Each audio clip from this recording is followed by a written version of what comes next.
Leo ingekuwa tunatumia dunia kama tunavyotumia choo, sote tungefaulu, si ndio? Ukiwa na haja, sehemu nzuri ya kuingia ustarehe kwa kukidhi haja zako ni wapi? Chooni, si ndio? Lakini ukimaliza kutekeleza haja zako, baki upige story uko ndani. Si unaitumia choo kulingana na haja uliokuwa nayo, si ndio? Ukimaliza haja yako achana nao. Na hivyo hivyo dunia itumie kulingana na haja uliokuwa nayo. Mara nyingi sisi tunasema, Allah amesema wala tansa nasibaka minad dunya, usisahau fungu lako katika dunia, si ndio? Wewe imeletwa keki hapa, alafu mwambua kata fungu lako, wabeba keki yote ama kata kipande? Wakata kipande ama wabeba keki yote? Si mwambua kata fungu lako.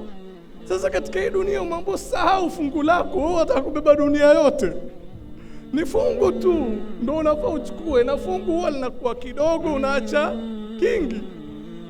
Sasa ukifanyia kazi dunia yako kwa kiasi unachoishi katika dunia, na ukifanyia kazi akhera yako kwa kiasi unachoishi katika akhera, basi wewe utafanya bidii kwa kuijenga akhera na kuachana na dunia.